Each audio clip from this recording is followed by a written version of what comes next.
बिस्मिल्लाहिर्रहमानिर्रहीम। अस्सलाम वालेकुम।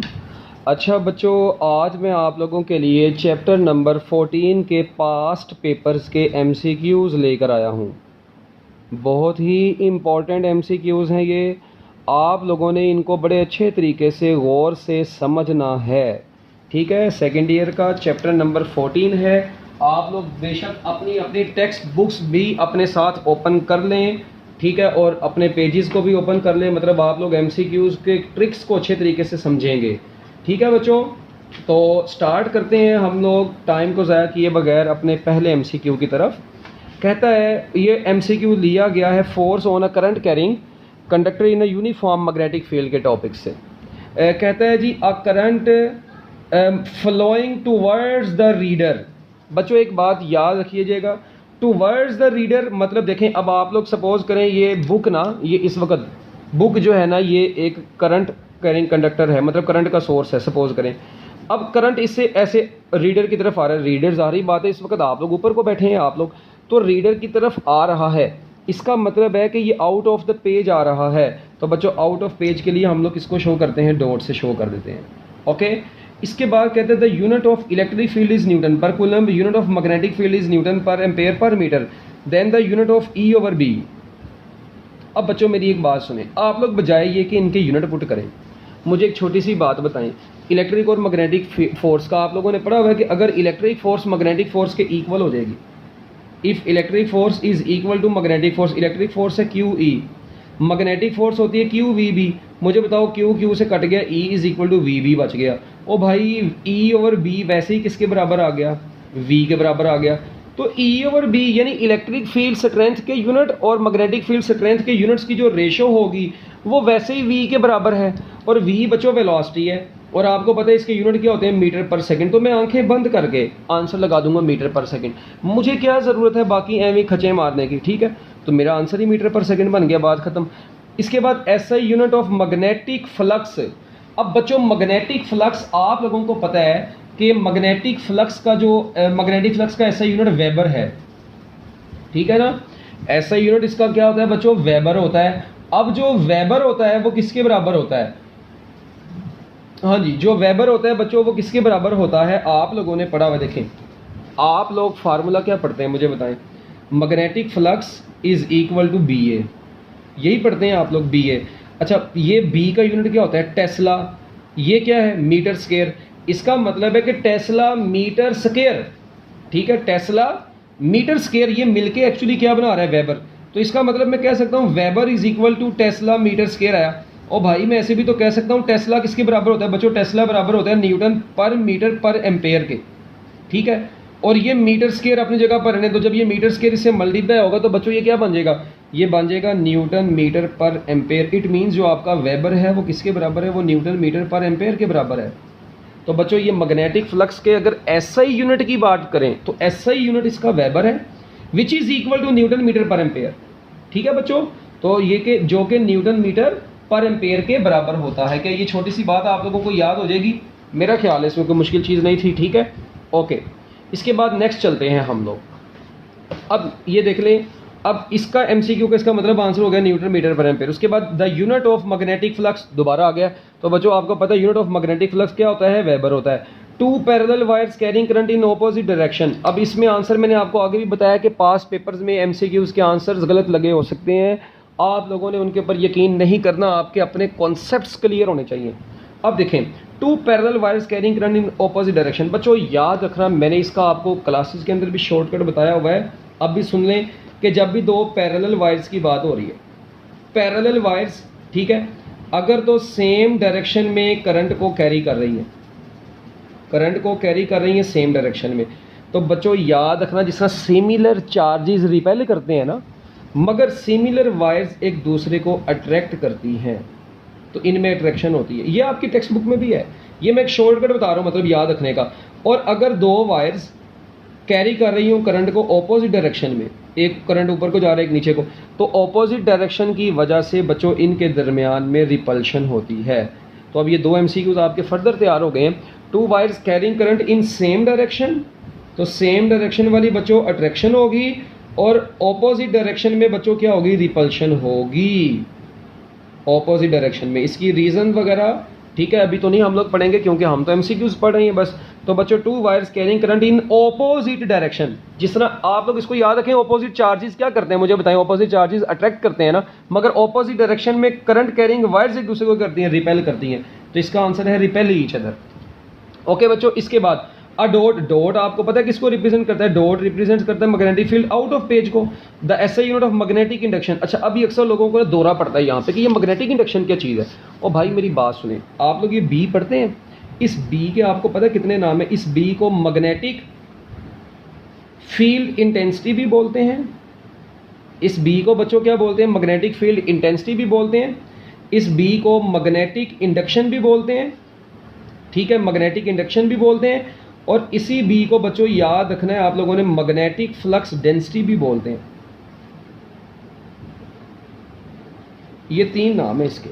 मैग्नेटिक फील्ड स्ट्रेंथ भी इसको बोला जाता है, मैग्नेटिक इंडक्शन भी बोला जाता है, मैग्नेटिक फ्लक्स डेंसिटी भी बोला जाता है।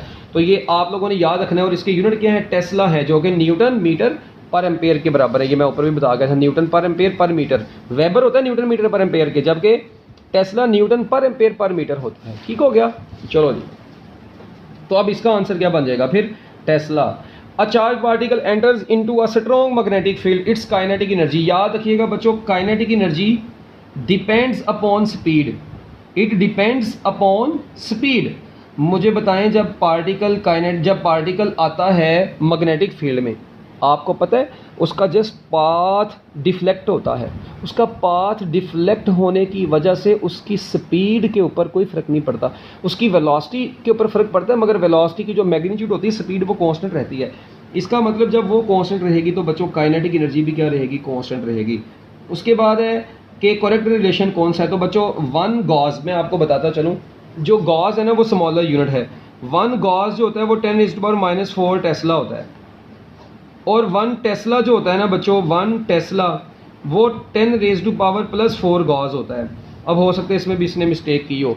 1 गॉस 10⁻⁻⁴ टेस्ला होता है और 1 टेस्ला 10⁻⁴ गॉस होता है। अब देखें, 1 टेस्ला 10⁻⁴ गॉस होगा, ये नहीं होगा। 1 टेस्ला 10⁻⁴ गॉस होता है। हाँ, अगर यहाँ पे जी होता है, यहाँ पे टी होता है, फिर ये सही होता है, मगर ये नहीं है। इसका आंसर अल्फा है।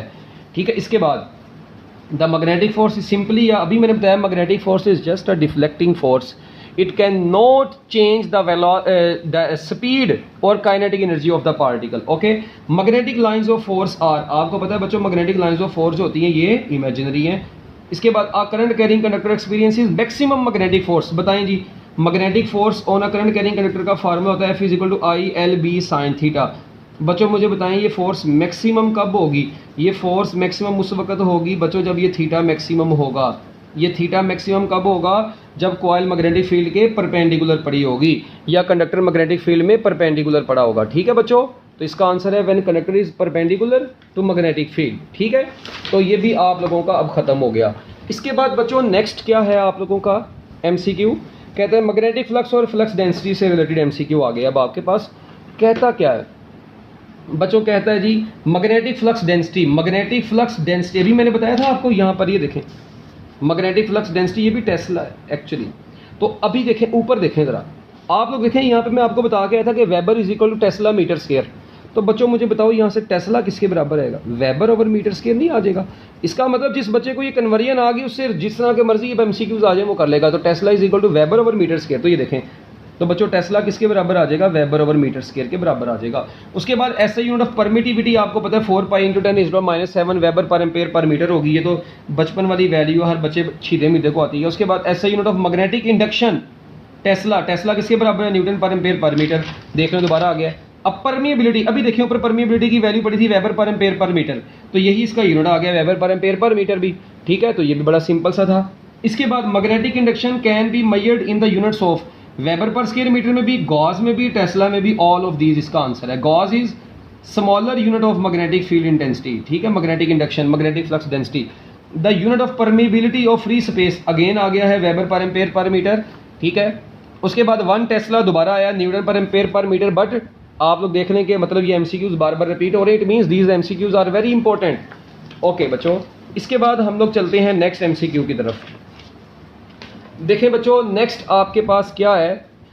नेक्स्ट एमसीक्यू आपके पास आया है जी, कौन सा? हाँ, SI unit of magnetic induction, ठीक है जी, टेस्ला इज इक्वल टू, ये आपको भी पता चल गया, Newton per ampere per metre ही है, ठीक है, ओके। इसके बाद बच्चों नेक्स्ट जो है, the magnetic flux is equal to, आपको पता है B dot A, magnetic flux का फार्मूला क्या होता है, dot product of magnetic field intensity and area vector, okay. इसके बाद एम्पियर्स लॉ से एमसीक्यूज पे आ गए, Ampere's law and determination of magnetic flux density. बच्चों एक बात याद रखें, एम्पियर्स लॉ में आपने फार्मूला पढ़ा था, B is equal to mu naught n I, तो ये वाला फार्मूला आ गया, B is equal to mu naught n I, permeability, और n आपको पता है number of turns per unit length होता है बच्चों, n यहाँ पर क्या था, number of turns per unit length होता है, ये भी आपको पता है, ओके। अब next MCQ, if number of turns becomes double but length remain same then magnetic field intensity will become in solenoid. बच्चों एक बात तो याद रखें, सोलेनाइड में मैग्नेटिक फील्ड निकालने का फार्मूला क्या था, म्यू नोड एन आई। अच्छा n यहाँ पर क्या था, अभी आपको बता रहा था मैं, n यहाँ पर बच्चों number of turns per unit length है और साथ में है i, इट मीन्स ये फार्मूला बन गया n ओवर l इंटू आई। अब आप लोग ज़रा गौर करें, MCQ क्या है, किधर है ये MCQ, क्या MCQ में कहता है, आप लोग देखें, कहता है जी in the if the number of turns become double, यानी ये डबल कर दी, n को डबल कर दिया, लेंथ रिमेन सेम, लेंथ को सेम रखा, करंट भी सेम है। तो बच्चों मुझे बताओ, जब आप लोग इसको डबल, यहाँ पे स्केयर नहीं, ये डबल किया है, तो बच्चों जब n को डबल कर देंगे तो b भी क्या हो जाएगा, डबल हो जाएगा, क्योंकि b का n के साथ क्या रिलेशन आ रहा है, डायरेक्ट रिलेशन आ रहा है। It means number of turns के डबल होने से मैग्नेटिक फील्ड इंटेंसिटी भी क्या हो जाएगी, डबल हो जाएगी, ओके। और ये तो आपको पता है, एनर्जी पर यूनिट वॉल्यूम को क्या बोलते हैं, एनर्जी डेंसिटी बोलते हैं, तो हर छिदे में देखो पता है। उसके बाद if length and number of turns are double the strength of magnetic field. अब देखें वही MCQ, अब मुझे ये बताएं, कहता है अगर लेंथ और नंबर ऑफ टर्न्स दोनों को डबल कर दें। बच्चों ये देखें, ये आप लोग अभी देख रहे थे जैसे कि अगर नंबर ऑफ टर्न्स और लेंथ दोनों को डबल कर देंगे, तो बच्चों अगर ये भी डबल हो गया, ये भी डबल, इसका 2 इसके 2 से कट गया, b के ऊपर तो कोई फर्क ना पड़ा, इट मीन्स फिर आंसर क्या हो जाएगा, नो चेंज, ओके। इसके बाद in current carrying long solenoid the magnetic field produced does not depend upon, देखें फार्मूला क्या है, B is equal to mu naught n I. तो बच्चों बस यहाँ पर देख रहे हैं कि यहाँ पर रेडियस ऑफ द सोलेनाइड आ रहा है, करंट भी आ रहा है, नंबर ऑफ टर्न्स भी आ रहा है पर यूनिट लेंथ, तो बच्चों रेडियस ऑफ द सोलेनाइड नहीं आ रहा, तो इसका आंसर है रेडियस ऑफ सोलेनाइड, ठीक हो गया, ओके। इसके बाद बच्चों नेक्स्ट MCQ कहते हैं magnetic flux density at a point due to current carrying coil, ठीक है, is found by the Ampere's law, Ampere's law की मदद से हम लोग मालूम करते हैं, ओके। इसके बाद बच्चों नेक्स्ट जो है वो क्या है, कहता है जी if a charge particle, if a charge is at rest in a magnetic field then the force on the charge is, बच्चों याद रखिएगा F इज इक्वल टू होता है QVB साइन थीटा। अब मुझे एक बात बताओ, जब चार्ज पार्टिकल रेस्ट पर होगा तो बच्चों उसकी वेलोसिटी जीरो होगी, जिसकी वजह से फोर्स भी क्या हो जाएगी, जीरो हो जाएगी। इसके बाद force on a charge particle is zero when it is projected at an angle of 0 degree, क्योंकि F is equal to QVB sine theta. तो बच्चों जब थीटा 0 डिग्री हो जाएगा तो साइन 0 भी 0 हो गया, तो बच्चों आपके पास ओवरऑल आंसर भी 0, इसका मतलब 0 डिग्री के ऊपर मैग्नेटिक फील्ड, देखें अगर चार्ज पार्टिकल मैग्नेटिक फील्ड के पैरेलल आएगा तो उसके ऊपर कोई फोर्स नहीं लगेगी, ठीक हो गया। उसके बाद the magnetic force on an electron travelling with the speed 10⁻⁸ metre per second perpendicular to magnetic field strength is, अब देखें the magnetic force on an electron, ठीक है, अब बात कर दी है उसने, perpendicular to magnetic field strength, बच्चों F इज इक्वल टू क्या होगा, QVB साइन थीटा। अब मेरी एक बात सुने, मैग्नेटिक फील्ड उसने दे दी है 1, आपके पास ये 1 है, एक बात, थीटा आपको उसने दे दी है 90 डिग्री, तो बच्चों आपका सिर्फ और सिर्फ क्या बच गया, F is equal to Q कितना हो गया, इलेक्ट्रॉन 1.6 इंटू 10⁻⁻⁹, और बच्चों V कितना है 10⁸ तो आप लोग मुझे बताएं -19 और 8 को जब ऐड करेंगे तो आंसर -11 नहीं आ जाएगा, तो 1.6 into 10⁻⁻11 is your final answer. इसके बाद बच्चों नेक्स्ट MCQ क्या है, कहता है the charge is moving perpendicular to magnetic field experiences maximum force, क्योंकि आपको पता है force depends upon sine theta, sine theta maximum उस वक्त होगा जब फोर्स मैक्सिमम उस वक्त होगी जब साइन थीटा मैक्सिमम होगा, साइन थीटा मैक्सिमम होता है 90 डिग्री के ऊपर, तो आंसर आएगा मैक्सिमम, ठीक है जी, परपेंडिकुलर के केस में। The magnetic force on an electron with moving with speed 10⁸ metre per second parallel to field strength. अब देखें जब चार्ज पार्टिकल मैग्नेटिक फील्ड के पैरेलल मूव करता है तो आपको पता है मैग्नेटिक फोर्स वैसे ही 0 होती है, तो आंसर है इसका 0। उसके बाद force on a moving charge in magnetic field F is equal to QV cross B, आपको पता है ये तो। इसके बाद बच्चों कहता है जी लॉरेंट्ज फोर्स, आपको पता है Lorentz force is sum of electric and magnetic force. अब इलेक्ट्रिक फोर्स कितनी होती है, क्यू ई, मैग्नेटिक फोर्स कितनी होती है, क्यू वी क्रॉस बी।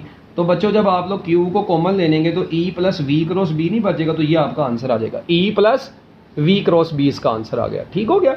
इसके बाद ये देखें, यानी इलेक्ट्रिक फोर्स और मैग्नेटिक फोर्स का सम ही लॉरेंट्ज फोर्स आ गया। अगला एमसीक्यू भी आ गया आपके पास दोबारा, sum of electric and magnetic force is called Lorentz force. इसका मतलब है देखें आप लोग, ये लॉरेंट्ज फोर्स से रिलेटेड एमसीक्यूज मतलब फैसलाबाद बोर्ड में, रावलपिंडी बोर्ड में, भावलपुर में, डिफरेंट बोर्ड्स में बार बार आ रहा है इस तरीके से, तो ये बड़ा इंपॉर्टेंट एमसीक्यू है।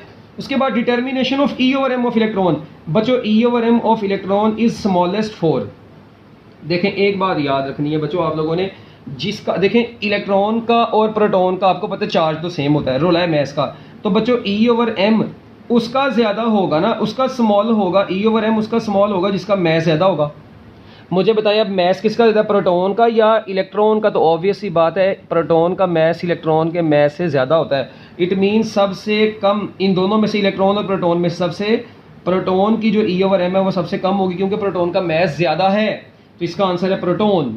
ठीक हो गया बच्चों, ओके। ये देख लें आप लोग एमसीक्यूज बड़े ज़बरदस्त हैं और बड़े आसान हैं। इसके बाद हम लोग नेक्स्ट चलते हैं बच्चों, उसने क्या कहा है नेक्स्ट एमसीक्यू में, कहता है e over m of neutron. ओ भाई मेरी बात सुनो, अब e over m of neutron आपने बतानी है ना।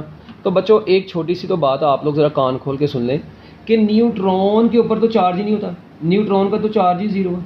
तो बच्चों ई ओवर एम इसकी क्या हो जाएगी, वैसे ही ज़ीरो हो जाएगी। तो e over m of neutron is zero, शून्य। ओके। इसके बाद बच्चों नेक्स्ट कहते हैं an electron enters the magnetic field at right angle. Okay, magnetic field is into the paper, the electron is will deflected. लो बच्चों ये आया है थोड़ा सा कॉन्सेप्ट आपके सामने, देखें भाई मेरी एक बात सुनना, क्या उसने बोला है, उसने सवाल में बोला है N electron enters the magnetic field at right angle from left, इधर से आ रहा है ये चर्सी इलेक्ट्रॉन, अच्छा इलेक्ट्रॉन इधर से आ रहा है, magnetic field into the page है, ऐसे इनटू पेज को क्रॉस से शो करते हैं ना।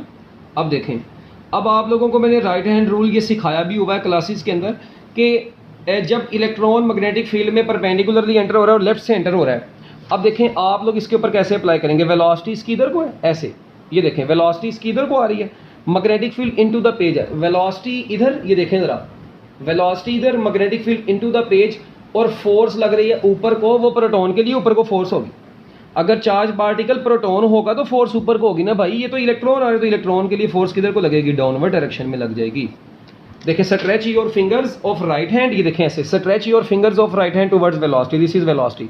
Rotate your fingers towards magnetic field is downward, so rotate your fingers, your thumb will indicate the direction of magnetic force on proton. तो proton के लिए फोर्स ऊपर को है, मगर इलेक्ट्रॉन के ऊपर चार्ज उसका ऑपोजिट है तो वो नीचे को लगेगी। तो बच्चों इसका आंसर है डाउनवर्ड, तो ये इलेक्ट्रॉन डाउनवर्ड डायरेक्शन में आ जाएगा। वेरी इंपॉर्टेंट एमसीक्यू था। When a charge is perpendicular to uniform magnetic field its path is circular. याद रखना जब चार्ज मैग्नेटिक फील्ड में परपेंडिकुलरली एंटर होता है तो बच्चों उसका पाथ क्या होता है, सर्कुलर होता है। ठीक है। उसके बाद CRO कैथोड रे ऑसिलोस्कोप, कहते हैं जी the number of electrons in CRO is controlled by the grid. आपको पता है ग्रिड नंबर ऑफ इलेक्ट्रॉन्स को कंट्रोल करता है। Brightness of the screen of CRO is controlled by the grid, क्योंकि ग्रिड नंबर ऑफ इलेक्ट्रॉन्स को control कर रहा है और नंबर ऑफ इलेक्ट्रॉन्स ब्राइटनेस को कंट्रोल करते हैं। तो एक्चुअली इसका मतलब है brightness is controlled by the grid. Very important MCQs, बहुत ही इंपॉर्टेंट है ये। ग्रिड इन CRO कंट्रोल्स, ये देखें अभी दोबारा आ गया, ग्रिड से ही रिलेटेड 3 एमसीक्यूज आप लोग देखें डिफरेंट तरीकों से आ गए। तो बच्चों ग्रिड नंबर ऑफ इलेक्ट्रॉन्स को कंट्रोल करता है। The brightness of the support on the screen is controlled by the grid. अब देख लें दोबारा से आ गया सवाल, आप लोग देखें रिपीट नहीं हुए, एक्चुअली ये डिफरेंट वेज में डिफरेंट बोर्ड्स के पेपर में एमसीक्यूज आया है, तो ये बड़ा इंपॉर्टेंट एमसीक्यू है। The CRO is use for displaying the wave form of given voltage, जो वोल्टेज हम प्रोवाइड करते हैं उसकी वेव फॉर्म आपको प्रोवाइड करता है ये। उसके बाद cathode ray oscilloscope works by deflecting a beam of electrons. CRO आपको पता है इलेक्ट्रॉन्स की बीम को रिफ्लेक्ट करता है। The brightness of the support on the screen is controlled by the grid, दोबारा आ गया। Cathode ray oscilloscope works by deflecting beam of electrons. आप लोग देखें ये एमसीक्यू आया, ये भी आया, यहाँ पर ये दोबारा रिपीट हुआ है, बट स्टेटमेंट में फ़र्क आ गया, ज़रा गौर से देख लें आप लोग। ठीक है, थोड़ा सा मतलब आप लोग ये देखेंगे थोड़ा बहुत फ़र्क डाल के तो वो सवाल देगा। उसके बाद the function of 3 anodes in CRO is to accelerate and focus the electrons. आपको पता है anodes are use to focus and accelerate the electrons, focusing anodes. ठीक है। उसके बाद बच्चों आता है आगे torque on a current carrying coil. याद रखिएगा torque on current carrying coil का फार्मूला होता है बीना कोज एल्फा। क्या फार्मूला होता है, बीना कोज एल्फा, ये आपको पता होना चाहिए। बीना नियाब भी इसको बोलते हैं, नियाब कोज अल्फा। अल्फा यहाँ पर याद होना चाहिए आपको बच्चों, alpha is angle between plane of the coil and magnetic field. Alpha is angle between plane of the coil and magnetic field, ये याद रखिएगा। अच्छा अब देखें ज़रा, ये n नंबर ऑफ टर्न्स है, अगर एक टर्न होगी तो यही फार्मूला बी आई ए भी हो जाएगा या आई ए बी भी हो जाएगा। अब देखें कहते हैं torque is produced in a current carrying coil when it is placed in a magnetic field. बच्चों आपको पता है torque on current carrying coil in uniform magnetic field, तो मैग्नेटिक फील्ड में टॉर्क प्रोड्यूस होगा, इलेक्ट्रिक फील्ड में torque produce नहीं होता। इसके बाद torque on a current carrying coil is given bye, तो बच्चों ये देखें नहीं आपको अल्फा बताया था n1 है, उसने क्योंकि देखें आ करंट कैरिंग कॉइल की बात कर दी, एक की तो n को 1 पुट कर दें, बी आई ये कोज अल्फा आ जाए। ओके इसके बाद next MCQ galvanometer, sensitivity of a galvanometer. बच्चों आपको पता है theta over I is equal to N A B over C, ये फार्मूला है गैल्वानोमीटर की सेंसिटिविटी का। Theta over I is known as sensitivity, so we can say that sensitivity is equal to N A B over C. C को torsional couple बोलते हैं, torsional constant बोलते हैं। तो बच्चों मुझे बताओ सेंसिटिविटी गैल्वानोमीटर की उस वक्त ज़्यादा होगी ना, देखें ये थीटा ओवर आई उस वक्त ज़्यादा होगा जब सी कम से कम होगा। तो बच्चों याद रखिएगा सेंसिटिविटी उस वक्त इंक्रीज होगी जब ये टॉर्शनल कपल को डिक्रीज कर देंगे। उसके बाद sensitivity of galvanometer is given by, बच्चों sensitivity of galvanometer N A B over C होती है, ये गलत लगा हुआ है, इसका answer N A B over C है। In order to measure potential difference voltmeter is always connected in parallel. आपको पता है वोल्ट मीटर हमेशा पैरेलल में कनेक्ट होता है, एम मीटर हमेशा सीरीज में कनेक्ट होता है, ओहम मीटर भी पैरेलल में कनेक्ट होता है, ये भी याद रखना। इसके बाद galvanometer can be made sensitive by making the factor, हाँ G N A B over सी को क्या करके एन ए बी ओवर सी को लार्ज कर देंगे तो सेंसिटिविटी लार्ज हो जाएगी। सेंसिटिविटी क्योंकि ये पूरी चीज़ सेंसिटिविटी को शो करती है। ओके बच्चों इसके बाद to convert a galvanometer into voltmeter, बच्चों गैल्वानोमीटर को वोल्ट मीटर बनाना, high resistance is connected in series. अगर गैल्वानोमीटर को एम मीटर बनाना है तो shunt resistance is connected in parallel, मगर अगर गैल्वानोमीटर को वोल्ट मीटर बनाना है तो गैल्वानोमीटर के पैरेलल में हम लोगों को सीरीज में गैल्वानोमीटर के साथ सीरीज में एक हाई रेजिस्टेंस लगानी पड़ती है और ये गैल्वानोमीटर बच्चों क्या बन जाता है, वोल्ट मीटर बन जाता है। ठीक हो गया, लो जी ये भी एमसीक्यू गया। इसके बाद बच्चों लास्ट पेज हमारा एमसीक्यूज का क्या कहता है इसमें। बच्चों अब आपका जो नेक्स्ट एमसीक्यू है उसमें उसने पूछा है the effective way to increase sensitivity of galvanometer the value of C में बी डिक्रीज। अभी पीछे बता के आया theta over I is equal to N A B over C, clearly नजर आ रहा है कि बच्चों ये सी को डिक्रीज करके थीटा ओवर आई इंक्रीज हो जाएगा। ओके इसके बाद if low resistance is connected in parallel to the galvanometer is converted into, बच्चों लो रेजिस्टेंस को पैरेलल में लगा देंगे तो वो शंट रेजिस्टेंस यानी पैरेलल में लगा देंगे, लो रेजिस्टेंस से शंट रेजिस्टेंस तो एमीटर बन जाएगा। वोल्ट मीटर को हमेशा किस में कनेक्ट करते हैं, पैरेलल में कनेक्ट करते हैं। सेंसिटिविटी किस पर डिपेंड करती है, एरिया पर भी डिपेंड करती है, मैग्नेटिक फील्ड पर भी। देखें सेंसिटिविटी एरिया पर भी, मैग्नेटिक फील्ड पर भी, नंबर ऑफ टर्न्स पर भी और सी पर भी डिपेंड करती है। तो इसका आंसर है both hand B. The effective way to increase sensitivity, magnetic field को इंक्रीज करते हैं। देखें मैग्नेटिक फील्ड को इंक्रीज करेंगे सेंसिटिविटी इंक्रीज करेगी, तो थीटा ओवर आई का बी के साथ डायरेक्ट रिलेशन है, ऊपर बता के आया हूं मैं। तो आप लोग देखें सेंसिटिविटी से रिलेटेड एमसीक्यूज बार बार आ रहे हैं। आप proper combination of galvanometer and a series resistance act as voltmeter. आपको पता है गैल्वानोमीटर का सीरीज में एक रेजिस्टेंस लगा देंगे तो वो वोल्ट मीटर बन जाएगा। The current and deflection relation, आपको पता है theta is directly proportional to I, जितना ज्यादा करंट गुजरेगा उतनी ज्यादा कॉइल में डिफ्लेक्शन आएगी, तो थीटा का आई का डायरेक्ट रिलेशन होता है। When ohmmeter gives full scale deflection it indicates very high resistance. But जब वो फुल स्केल डिफ्लेक्शन देगा ऑब्वियस ही बात है, इसका मतलब है कि बहुत रेजिस्टेंस हाई हो गई है। उसके बाद shunt resistance is low resistance, current through the galvanometer is equal to, अब देखें अभी आप लोगों ने देखा था बच्चों theta over I is equal to N A B over C, क्या ये भी आप लोगों ने देखा theta over I is equal to N A B over C. मुझे बताएं यहाँ से आई निकाल लो, सी इधर आ जाएगा, C theta over N A B इधर आ गया, तो देखें ये आई उधर गया, एन ए बी इधर आ गया, सी इधर आ गया, तो C theta over N A B आ गया। A device use for the detection of current, आपको पता है galvanometer is use for the detection of current. Which one of the following resistance is use to convert galvanometer into an ammeter, shunt resistance is use. उसके बाद shunt resistance का formula क्या होता है, I G R G over I minus I G. और भाई ठीक है ना, I G R G over I minus I G, यहाँ पर आई जी आना है। उसके बाद बच्चों क्या कहता है, अब बैटरी इज यूज्ड इन, बच्चों ना एमीटर में यूज करते हैं, ना गैल्वानोमीटर में, ना वोल्ट मीटर में, ओहम मीटर में बैटरी यूज होती है, आपको याद होगा। ठीक है, उसके बाद a sensitive galvanometer is stable, stable और डेड बीट गैल्वानोमीटर पढ़ा हुआ है ना। उसके बाद galvanometer is sensitive when C over N A B. अब देखें मेरी बात सुने, थीटा ओवर आई बराबर होता है बी ए एन ओवर सी, बड़ा इंपॉर्टेंट एमसीक्यू। अब देखें, अब ओ भाई ये जब ज्यादा होगा तो ये ज्यादा होगा, या मैं ऐसे भी तो कह सकता हूं अगर सी ओवर बी ए एन लिखा होगा तो ये कम होगा तो ये सेंसिटिविटी ज्यादा होगी। तो अब उसने सी ओवर बी एन पूछा है तो ये जितना स्मॉल होगा सेंसिटिव गैल्वानोमीटर उतना ज्यादा होगा। जरा गौर करना, बड़ा ट्रिकी क्वेश्चन था ये, तो ये बड़ा इंपॉर्टेंट भी एमसीक्यू है, ठीक है। इसको जरा आप लोग अच्छे तरीके से नोट कर लें। Battery is used in ohmmeter. उसके बाद हाई रेजिस्टेंस का formula V over I G minus R G, R H is equal to V book का फार्मूला ये। ओके बच्चों, इसके बाद है नेक्स्ट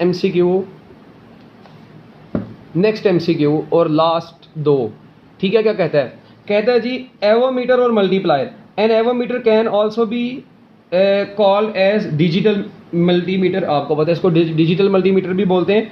उसके बाद कहता है जी device use to measure resistance current and voltage. Resistance current and voltage को मैयर करता है वो डीएमएम ही करता है, इसको हम लोग डीएमएम भी बोलते हैं, डिजिटल मल्टीमीटर। लो बच्चों, ये थे आपके चैप्टर नंबर 14 के आज के एमसीक्यूज। बेस्ट ऑफ लक, अल्लाह हाफिज़।